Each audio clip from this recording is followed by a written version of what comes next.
Right వేసవి మొదట్లోనే ఎండలు మండిపోతున్నాయి. రోజు రోజుకు అధిక ఉష్ణోగ్రతలు నమోదవుతున్నాయి.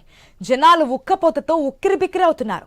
ప్రస్తుతం ఎండల తీవ్రతపై మరింత సమాచారాన్ని మా ప్రతినిధి లహరి అందిస్తారు. ఎండలు మండిపోతున్నాయి. దీంతో ప్రజలు బయటికి రావాలంటేనే అల్లాడిపోతున్నటువంటి పరిస్థితి. సహజంగా మనకు మార్చి, ఏప్రిల్, మే ఈ 3 నెలల్లో కూడా 40 డిగ్రీల వరకు కూడా గరిష్ట ఉష్ణోగ్రతలు నమోదవుతాయి. కానీ ఈసారి కాస్త ముందుగానే ఎండల తీవ్రత అలాగే గరిష్ట ఉష్ణోగ్రతలు కూడా స్టార్ట్ అయిపోయాయని చెప్పుకోవచ్చు. అందుకే మనకు ఫిబ్రవరి మాసంలోనే బయటికి రావాలంటేనే జంకుతున్నటువంటి పరిస్థితి. సో మిట్ట మధ్యాహ్నం సమయంలో అయితే అసలు బయట రోడ్లన్నీ కూడా నిర్మానుష్యంగా కనిపిస్తున్నటువంటి పరిస్థితి. ఆల్మోస్ట్ ఈవినింగ్ 5 వరకు కూడా ఎవరు బయటికి రానటువంటి పరిస్థితి మనకు హైదరాబాద్ వ్యాప్తంగా కనిపిస్తుంది. సో ప్రస్తుతం నేను ట్యాంక్ బండ్ సెక్రటేరియట్ తెలుగు తల్లి ఫ్లైఓవర్ పరిసర ప్రాంతం దగ్గర ఉన్నాను. ఇక్కడ చూసుకోవచ్చు ఈ టైంలో ప్రజలు సేద తీరాలని చెప్పేసి చాలా వరకు కూడా ఇక్కడికి ట్యాంక్ బండ్ పరిసర ప్రాంతానికి వస్తూ ఉంటారు. కానీ చాలా వరకు కూడా ఈ టైంలో కూడా నిర్మానుష్యంగా కనిపిస్తున్నటువంటి రోడ్లు మనకు దర్శనమిస్తున్నాయి.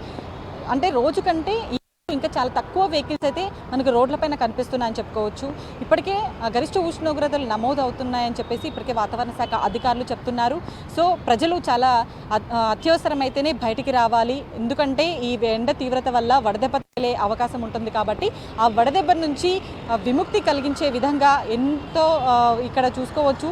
కలింగర్ పండుతో తయారైనటువంటి జ్యూసులు కావచ్చు, నిమ్మరసాలు కావచ్చు, సోడాలు కావచ్చు, ఇలా చాలా వరకు కూడా పానీయాలు సేవిస్తూ కూడా ఆరోగ్యంగా ఉండాలని చెప్పేసి ఇప్పటికే వైద్యులు కూడా సూచిస్తున్నారు.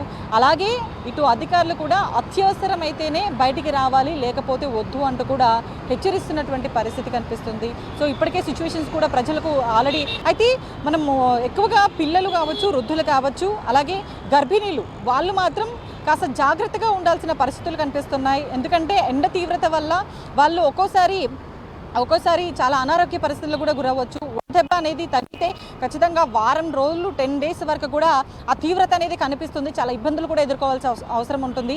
అలాగే చిన్నపిల్లలు చాలా వరకు కూడా ఫీవరిష్గా ఉంటుంది. అలాగే జలుబు, దగ్గు ఇలా అనేక రకాలైనటువంటి సమస్యలు కూడా ఎదుర్కోవాల్సి వస్తుంది ఈ వడదెబ్బ వల్ల, ఎండ తీవ్రత వల్ల. కాబట్టి చాలా వరకు కూడా వాళ్ళు అత్యవసరమైతేనే బయటికి తీసుకురావాలి. పిల్లల్ని కూడా, వృద్ధులు కూడా అత్యవసరమైతేనే బయటికి రావాలి. ఇటు గర్భిణీలు కూడా చాలా వరకు ఇంట్లోనే రిలాక్స్ అవ్వడం చాలా ఉత్తమం అని చెప్పేసి ఇటు వైద్యులు కూడా సూచిస్తున్నటువంటి పరిస్థితి. సో మొత్తం మీద గ్రేటర్ హైదరాబాద్ వ్యాప్తంగానే కాదు, జిల్లాల వారీగా కూడా ఎండల తీవ్రత అనేది అధికంగా ఉంది.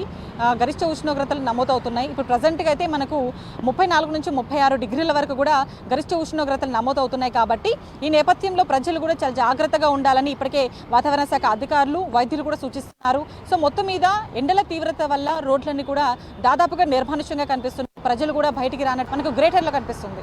కెమెరా పర్సన్ నవీన్తో లహరి, ఐ న్యూస్, హైదరాబాద్.